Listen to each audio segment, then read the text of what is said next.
Hello, my name is Brian Balke of Hypnosis Rising. Welcome to my presentation on sleep, dreams, and change.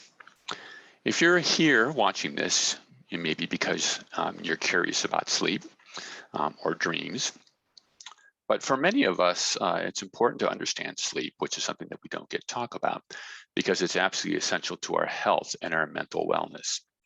So in watching this presentation today, I hope that you'll be empowered to take better care, not only of your mind, but also your body. So why do we need to study sleep? Well, for the longest time, sleep was kind of a natural process. You know, animals and creatures prefer to be active either during the night or during the day. And during that active period, their cells create a lot of metabolic waste or chemical waste inside of themselves because they have to struggle to survive. And what happens is that in that off period, which is when they're inactive, the body tends to rest and clean itself up and prepare to recover and go out and struggle to survive again the next period, whether it's during the sunlight or during the evening. But what happened is that human beings, starting with Thomas Edison or even earlier than that, invented artificial lighting. And this means that we get to choose when we go to sleep. We also experiment with stimulants, caffeine and sugar, that enable us to keep our mind active much later than it's actually good for us to be awake. And then we've got all those distractions, television and work and social media, that keep the mind anxious and feeling that it needs to continue to be active long after it really needs to rest and clean itself up. This is most evident in our millennial culture, where we have this hustle culture where people are really aggressive and proud of the fact that they can stay up for 24 or 48 hours at a run, constantly active, trying to get ahead. And we've also got social media, which keeps us constantly stimulated. And this process called fear of missing out, which drives people to be afraid to actually disconnect and rest each night. But what is sleep? Let's just go back and understand what it is. So for human beings, we get sleepy in part because the sun goes down. And again, as we mentioned, there's this metabolic cycle or energy cycle that since we're normally active during the day, we have higher energy during the day. And as evening comes, our energy levels begin to drop. And this is part of what prepares us to fall asleep at night.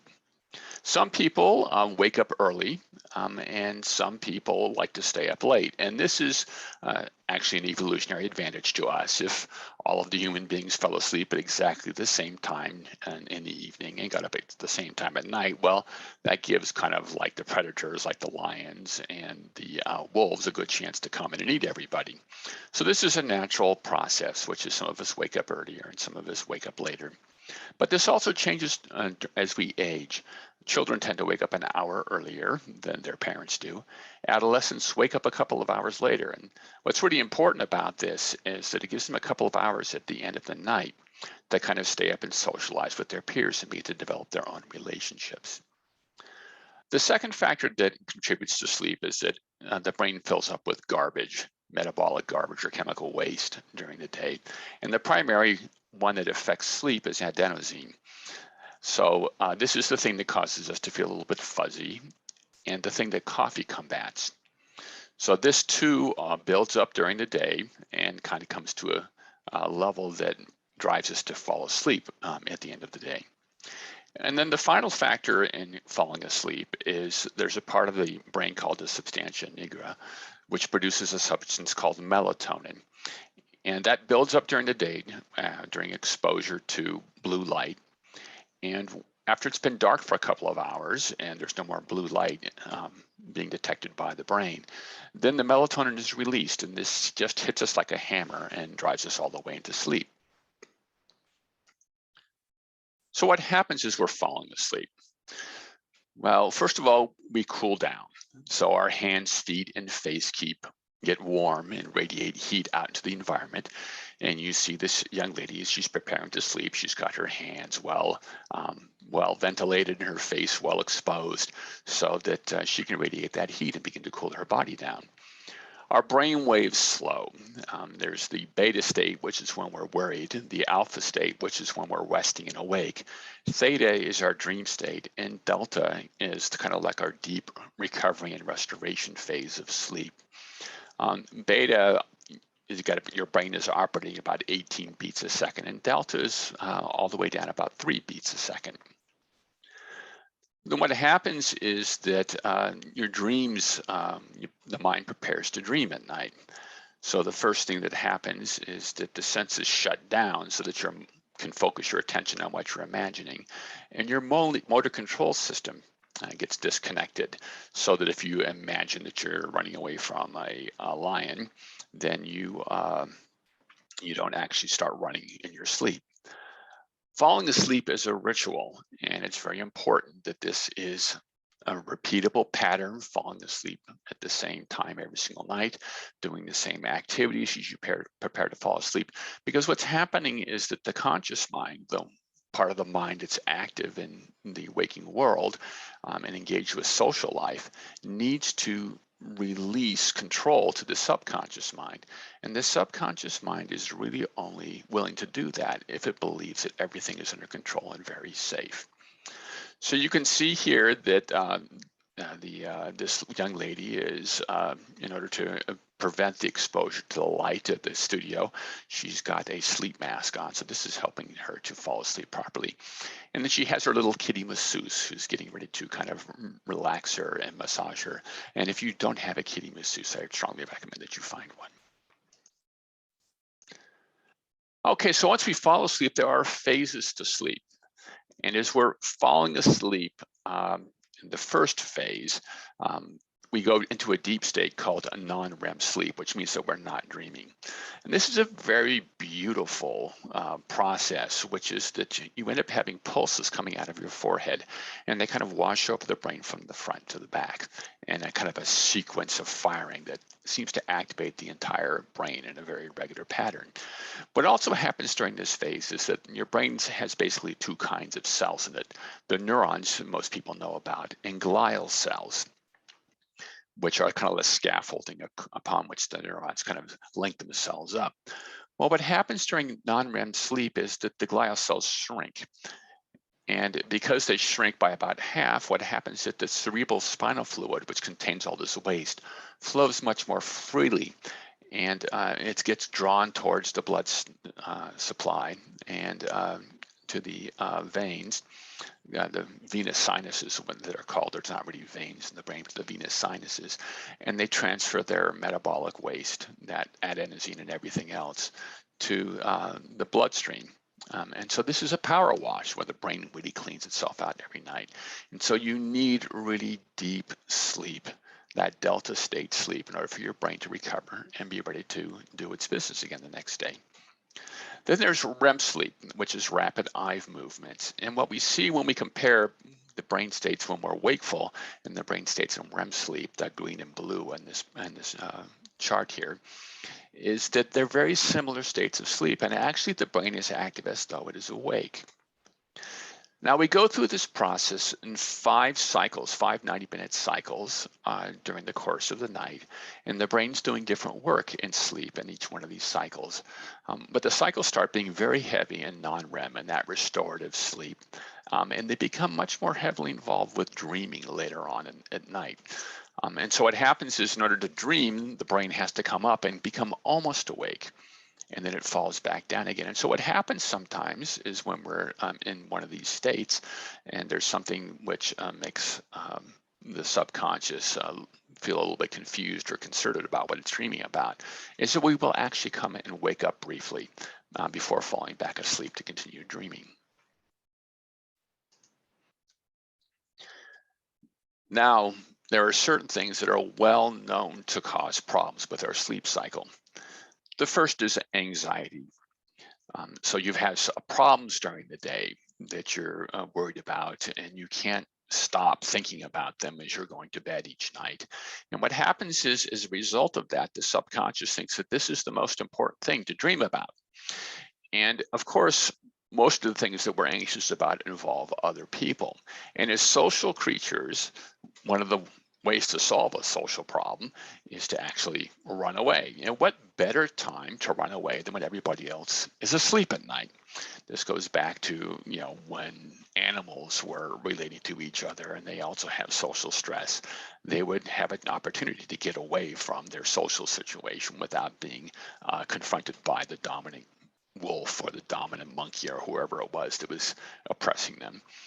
And so waking up in the middle of the night is a good time to do that. The other thing that wrecks sleep, another thing that wrecks sleep is light at night. Remember that blue light needs to go away if we are going to have that melatonin release to drive us to sleep. And so things like TVs and our cell phones and computers, they're very rich in blue light.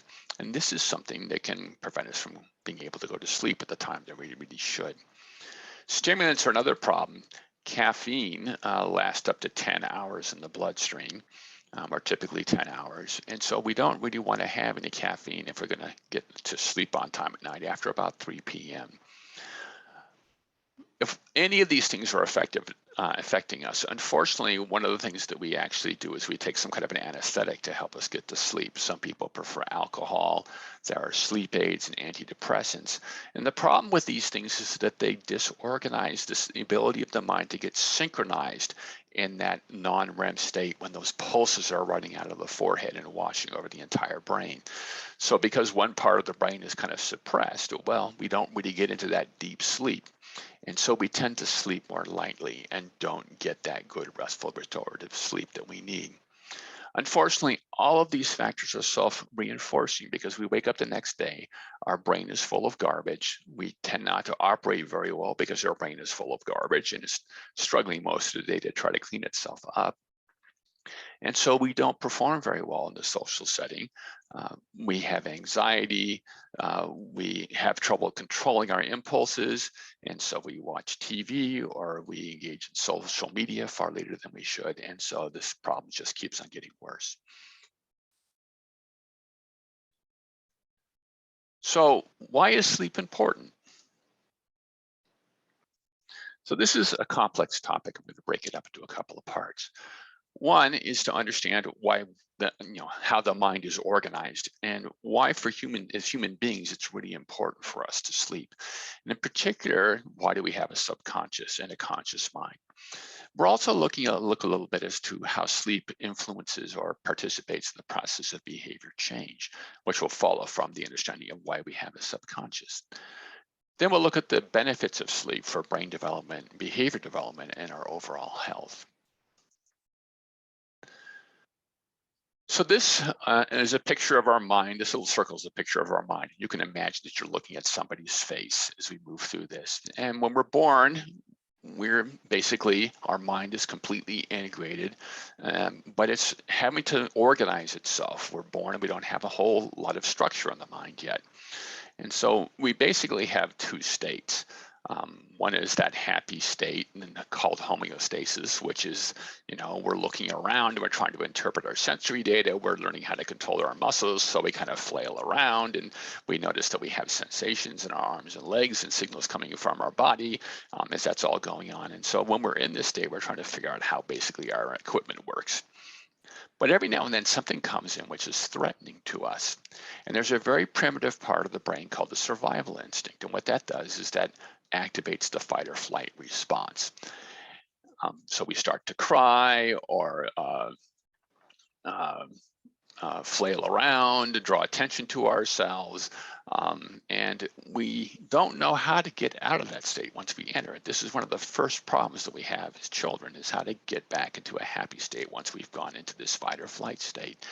And that's what mother does. She comes in and she holds us and we feel her breathing, we feel her heartbeat like when we were very safe inside of the womb. And so we're able to calm down and she brings us back into homeostasis and we're happy again and continue to learn. Now, and when we become a toddler, we start to explore the world on our own after we get kind of able to control our muscles and figure out how to interpret our sensory information, the things that we see and the things that we feel. And so in this case, now we begin to go out and explore the world, and we kind of have two emotions that allow us to sort our experiences. One is euphoria, which tends to lead to social connection. Everything is safe and fine, and so you can give resources to other people and share your happiness with them. The other one is fear, which creates anxiety. So that might be an angry dog, or it might be a food that made you feel sick, whatever they may be. And so we sort our experiences into our unknowns. Some of them are positive and some of them are negative. Children that have a little bit more euphoria in their lives tend to be more right brain. They like to explore things. That's what the right brain does, is just finds things in the environment that are interesting. Children that have a little bit more fear in their lives tend to become a little bit more anxious, and they kind of think their way through, if mommy is not really responsive, we have to kind of plan what we're going to do our business, and so that we know that she'll be there to take care of us when we need it. It's really important to have balance between these two things. You can't be either in euphoria all the time or in fear all the time.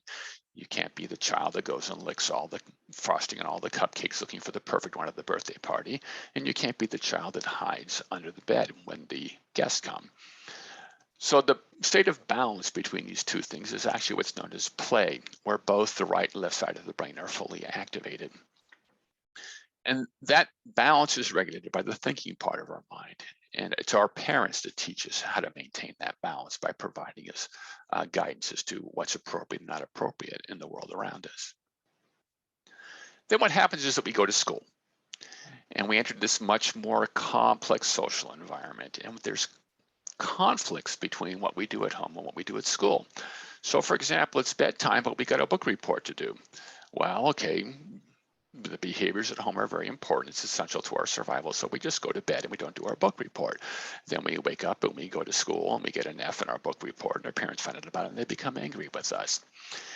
And this kind of conflict, and more extreme ones, causes us to believe that the social world outside is actually kind of a dangerous place. And so the mind breaks off a part called the conscious mind, which is our social identity. It's mostly up in the thinking part of the mind. It's actually right in your forehead.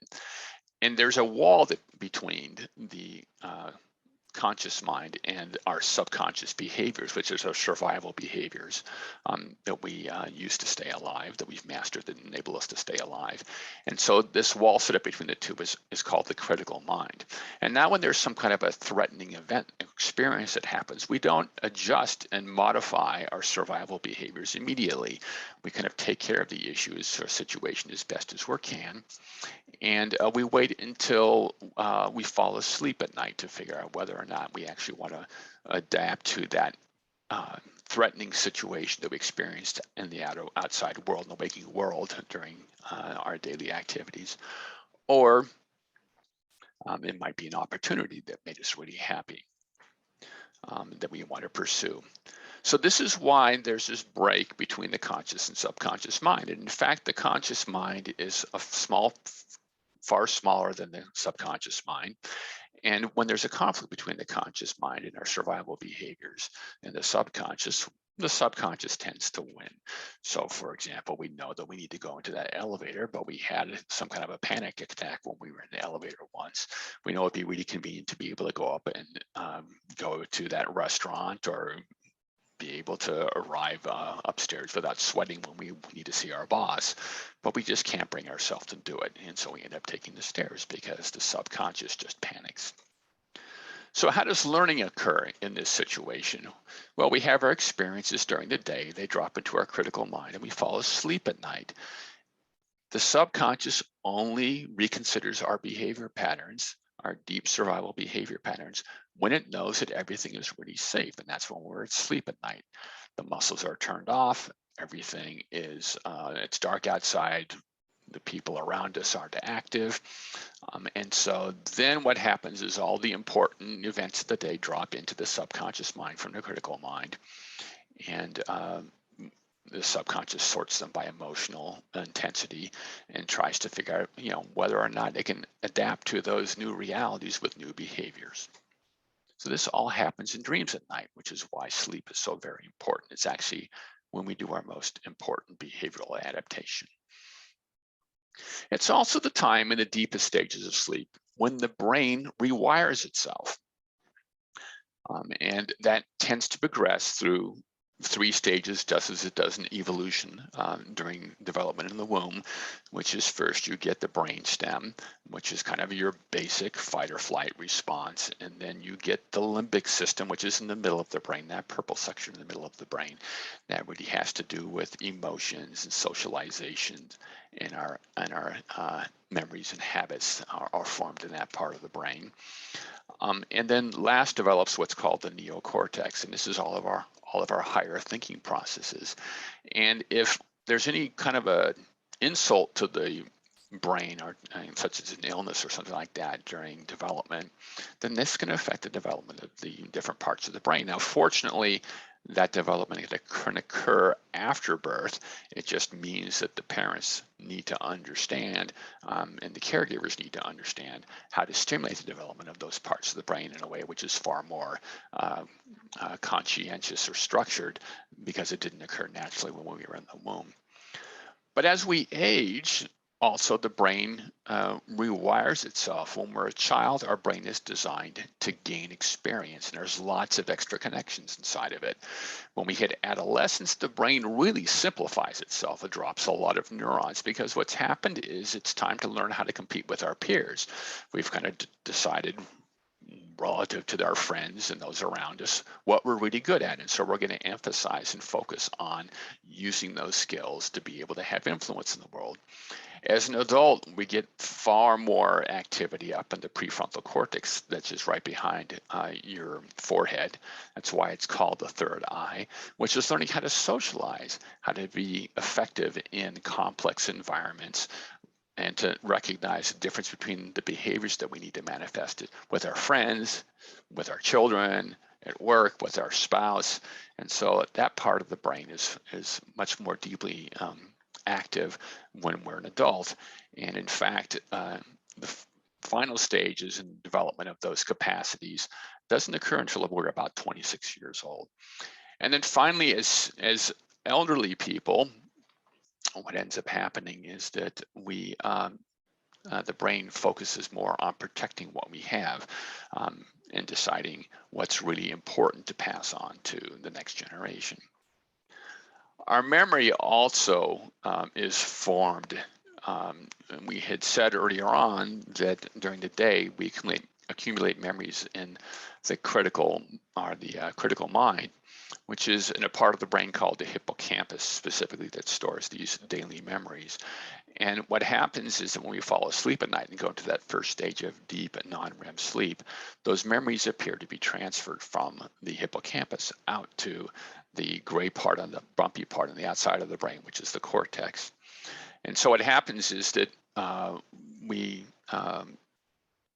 then integrate that information in long-term memories, and those becomes the things that we remember. It also means that our hippocampus gets emptied out so that we're able to learn more. REM sleep is our behavior factory, and it's a very, very interesting state of the brain. When we're in REM sleep, the neurotransmitters that mediate logic, or our analytical expectations and anxiety, are not produced. So when we dream about events in the night, when we're in REM sleep, any kind of logic or expectations or anxiety that we experience because these neurotransmitters have evolved or had very high concentrations during the course of the day. And so the residual of that production that occurred while we were awake is what controls how active these networks are when we're at night.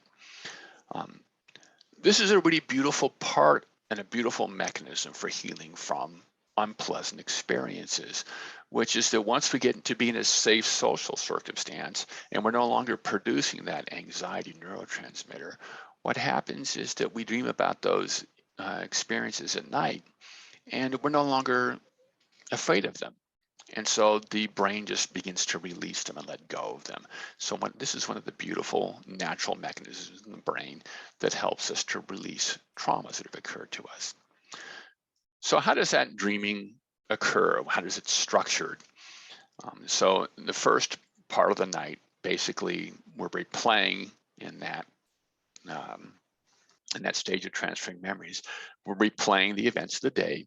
In the second stage of sleep, of REM sleep, remember we have 5 of these at night, the brain kind of sorts through and prioritizes what it is that happened during the day and figures out what's really important to consider when generating new behaviors. Then we go into this stage of sleep where we just go completely out of the box and just imagine new kinds of behavior patterns, and would enable us to grasp those opportunities or avoid those threats that we encounter during the day. And then there's a conflict assessment that occurs in the fourth dream stage, which is that we're looking for, if we do change this behavior, what's the impact going to be on everything else that's going on in our life? And quite often what happens is that there was something that was really important to us earlier in our life. For example, when we were a child, making certain that we were quiet still on the bus and didn't talk to anybody. Might be one example. We might have had a frightening bus driver who got really aggressive and slammed the brakes on when the kids were too noisy in the bus. But that's no longer relevant to our adult life. And so what may happen in that last stage of sleep, the 5th cycle of sleep, is that, there'll be a dream that comes up that says, remember that when we were a kid, but this doesn't seem to be important anymore. Can we let go of this? And as long as when we wake up, we say, oh, okay, yeah, you're right, that really isn't important. Then what happens is that the subconscious lets it go and allows you to modify your behavior, move forward with your life. So it's really important that we get a full night's sleep to be able to accomplish all 5 stages of dreaming. And this is why it's important to get a good rest every single night. For those of you that are really interested in the dream process, you can influence and focus the subconscious in terms of what it's thinking about when it's dreaming at night. So the first aspect of this is to incubate dreams. So you've got specific goals that you want to accomplish in life. Maybe you want to learn a new skill, maybe you want to meet new people or be more successful in a certain social environment. Maybe you want to grasp a new opportunity or develop new aspects of your personality, focus a little bit more on being determined or having courage. So what you can do is to just journal a little bit before you go to sleep at night. Write down your goals, write down the things that you would like to consider, the subconscious to consider with regards to growth. And this then is dropped in as kind of like the most important thing, the last thing thought about before going to sleep at night. And so the subconscious gives it very high priority when you're dreaming at night. Now, then what happens is that if you give the subconscious some really challenging goals and criteria for what you want to accomplish during dreams, sometimes it doesn't quite know what to do. And so it might wake you up, not just in those dreams just before you wake up in the morning, which are quite common to have some messages coming up from the subconscious at that point in time. But it might say, hey, boss, in the middle of the night, we're trying to figure out how to deal with this situation, and can you give us some extra guidance? And so it'll wake you up for a little bit in the middle of the night, and you'll have a dream in the middle of the night.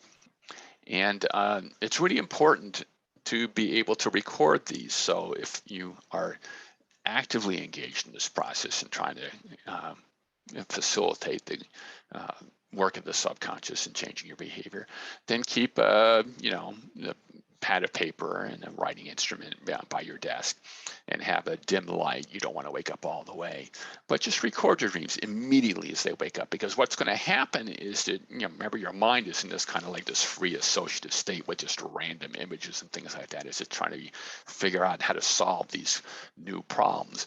Well, what'll happen is that if you wait until the morning to write your dream down, well, those systems that kind of enforce anxiety and expectation are going to turn back on, and they're going to rationalize everything that you dreamt at night. So it's important to get it done when you actually wake up.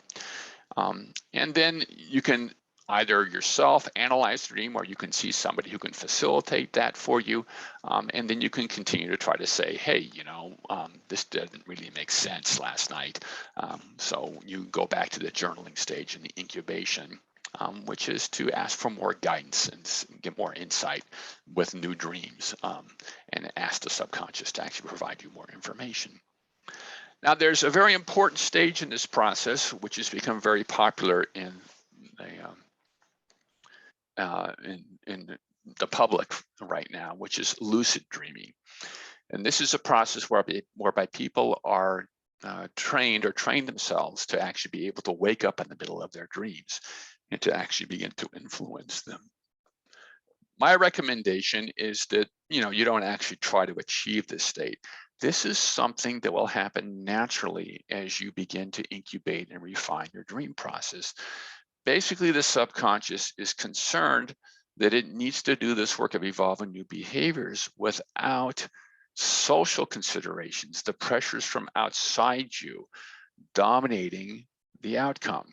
It wants to have this time to be able to really think about what's going to work for you. Now, as you go through this process and it wakes you up in the middle of the night, gives you some dreams, and you become more engaged in this process. And if you're just gentle with it, not trying to drive the process, just kind of like looking at the movie that's going on and saying, hey, maybe we should try this over here. This, maybe we should buy that car or that house, and because it's in that location with the good schools and the kind of people that I like to be around, as opposed to, maybe this other location, there's more cultural events and more nightlife, but we're going to the stage of life where maybe I think I want to have a family. So the subconscious presents you these choices, and as you begin to intervene in kind of a gentle way and give some kind of guidance to it, what'll happen is that it will bring you into your dreams naturally. It's very, very powerful. And when it thinks that this conscious mind has something valuable to offer, it will actually wake it up and say, hey, what do you think about this? And remember that the only reason that you don't remember your dreams at night is because the conscious mind is shut down when you're asleep and dreaming at night. And so the reason that you remember your dreams is because the subconscious wakes up the conscious mind and asks it to participate. And so this process will occur naturally as you cultivate your dreams. And it's actually, I recommend that it be allowed to unfold naturally rather than trying to facilitate it through some kind of a training process. Okay, so now let's talk about what happens when we don't get enough sleep. Well, it turns out that everyone needs about 8 hours of sleep each night. Actually, the World Health Organization has put out a warning to the developed nations saying that there is an epidemic of sleeplessness. This is driven primarily by two incompatible edicts, social edicts, that with the arrival of artificial lightning, we try to basically have our cake and eat it too. But the first one is economic pressure. So you get up early and you get that preferred location at the market square, or you get out to the fishing spot earlier, or you go out to hunt earlier, or whatever the heck it is. And so the early bird gets the worm. And so there's a huge advantage in getting up early, beginning to do work at the beginning of the day and taking advantage of whatever it is that's appeared overnight while the rest of nature was restoring it, or the world was restoring itself. But then there's social pressure, which is that we need to develop friendships. We're dependent upon each other. And in order to develop trust in relationships, we need time together when we're not really trying to accomplish anything economically. And the adage here is all work and no play makes Jack a dull boy. Most of these social activities occur late at night. And so this kind of drives us to want to wake up early and go to bed late. And what happens is that we end up becoming, as a result of this, if we do this continuously, we're impaired when we're awake. Our brain hasn't recovered properly. It hasn't cleaned out all the garbage that accumulated in the prior day. And this just continues to build up day after day after day. You need the good 8 hours of sleep, of deep, restful sleep, to be able to get that stuff cleared out. And it turns out that if you go from 7 a.m. to 2 a.m. on one day, you are basically drunk. It's as though you are legally drunk. That's how effective your brain is when you've gone a full 19 hours of wakefulness. However, if you do 10 days in a row with 18 hours of wakefulness, you actually end up accumulating every single night more toxins in your brain, and you reach that same state. Now, when I say drunk, it's actually worse than being drunk, and we'll talk about that a little bit later on, because what happens is that your tendency is to go through these micro sleep surges where you're actually asleep with your eyes open, more or less. And any of us who've tried to drive during this condition know that there's just these periods where we drop off, and our car is basically an unguided missile, and it's very dangerous. The other thing that happens is that our higher thought processes, our reasoning and social centers of the brain, are optional. One of the things that some people like to boast about is that, I'll sleep when I'm dead. That actually can be the case if you sleep too much. But this also means that the reason that we say things like this is because the reasoning processes in our brain are being shut down while the mind focuses on keeping us alive. And so, unfortunately, what happens is that we end up having serious problems with impulse control that affects all of our behaviors. And we'll get to this in just a moment. So what are the consequences of, abusing the brain, basically, by not getting enough sleep? Well, it turns out that we lose our ability to learn decreases by 40%. So we study something during the day, we go to sleep at night, and it's going to get transferred to our long-term memory. That doesn't happen effectively. Our creativity, our ability to go out of the box and think creatively gets far worse because the higher reasoning centers of the brain are disabled. We have dietary disorders. The brain is desperately trying to clean itself up. It's absolutely essential that happen. It controls everything else going on in the body. And what the brain really needs is just glucose. And so what it wants to do is just have sugar and processed carbohydrates and keep itself going. And so we tend to eat very, very poorly for our overall body health. We are emotionally unstable. We're not able to deal with stress in our relationships, and we lash out. We treat everything like it's a life-threatening situation. Our immune system also begins to wear out. What happens is that the brain stimulates anxiety. Anxiety stimulates the production of certain hormones that eventually begin to impact and cause inflammation in the body, and that tends to cause the immune system also to become far less effective. So we get sick more often. Because of this inflammation and the weakening of the immune system, we tend to have more cardiac and cancer with over the long term.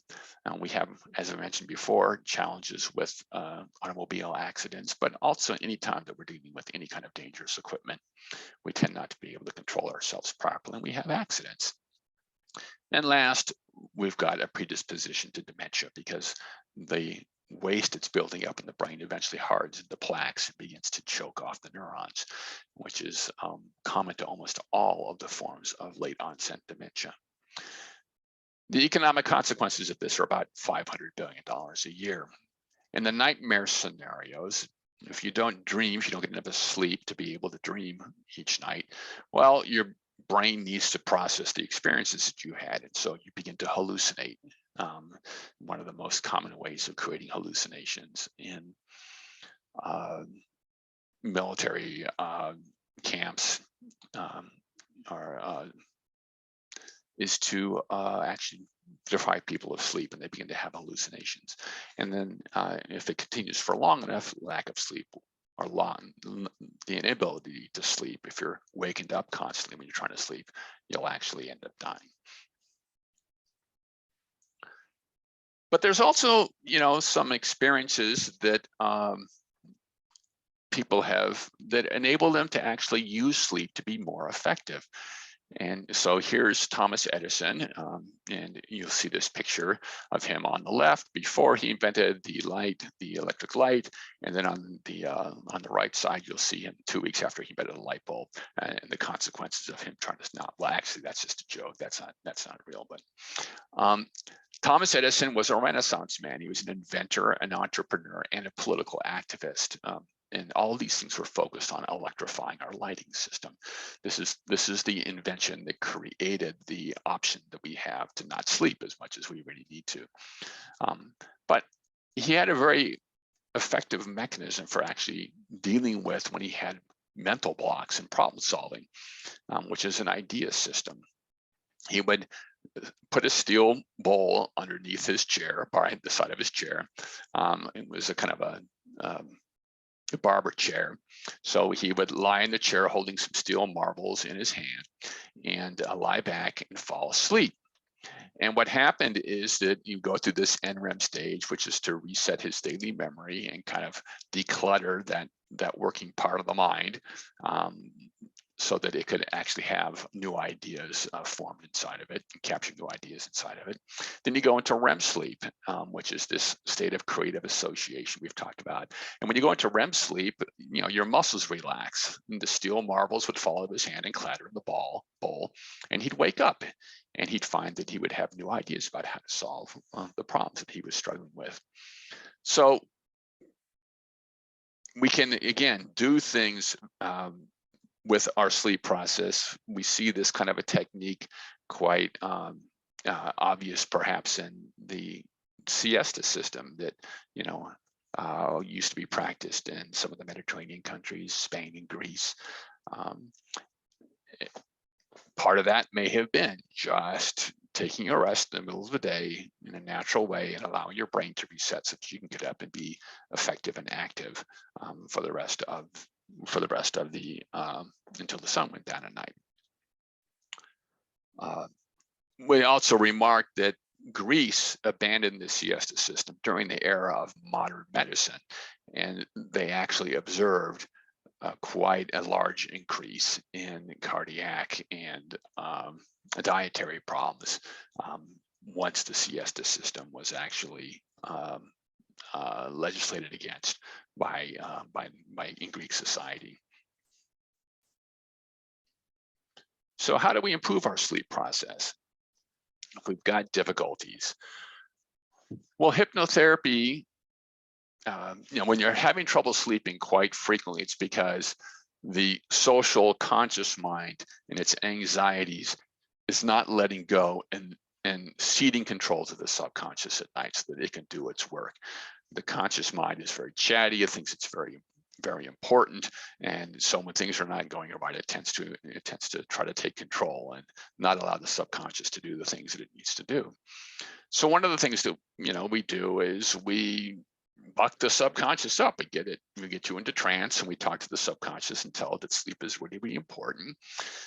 We also teach the conscious mind how to have good sleep hygiene, how to prepare properly for sleep each night so that you can begin to calm down and allow your subconscious to do the work that it needs to do. We can also work to reduce anxiety.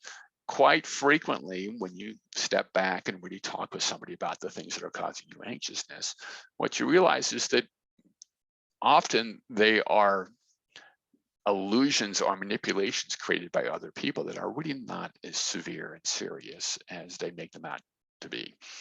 And so in dialogue, we can begin to puncture some of those illusions and then explain to the subconscious that it can let go of those issues in dreams.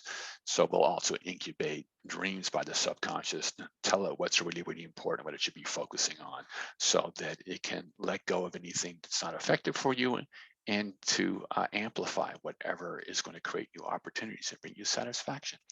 So Not all hypnotherapists are this sophisticated, have this level of sophistication about sleep process, but I'd be happy to help any of you that do need some assistance. Hypnosis, of course, is lucid dreaming. What we're doing in hypnosis, we're trying to get the conscious and subconscious parts of the mind together. We're trying to get that critical mind dissolved and get you into trance. And so what we do in this process, as I alluded to earlier on, is that we can manage the knowns, those facts down in the subconscious mind, and inject positives and release negatives. We can visualize behaviors. So by the discussion, we'll decide what you want to be doing, that you do want to be able to get in that elevator, that when you're in that elevator, you will be calm, that you will be able to focus and remain focused on anticipating what's going to happen when you get out of the elevator, and continue to begin to prepare yourself. And so we can actually go through that behavior bit of visualization to create this perception in the subconscious mind that actually being in an elevator is really safe, and that most people don't have problems getting to elevators, so there's no reason for us to.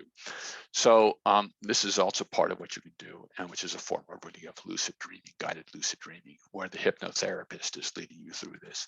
And then also we can do dream interpretation. So if you are recording dreams, some hypnotherapists are capable of actually helping you to analyze what it is that your dreams are trying to tell you. So my exhortation for you today is to sleep better. Basically, sleep enables us to invent better lives. And since a better life is what we all want to have, then we really need to focus on allowing ourselves to be capable of inventing that life, both in the conscious world and in the subconscious reality underneath. It's a tool, not a luxury. It's the best way to improve yourself is to sleep better. And because of the fact that you are then more inventive and creative, you will improve the world. As Ben Franklin said, you know, who was very big on getting to bed early and waking early, be healthy, wealthy, and wise. And Shakespeare was known to say that sleep is the chief nourisher in life's feast. Thank you for listening, and hope that you sleep well.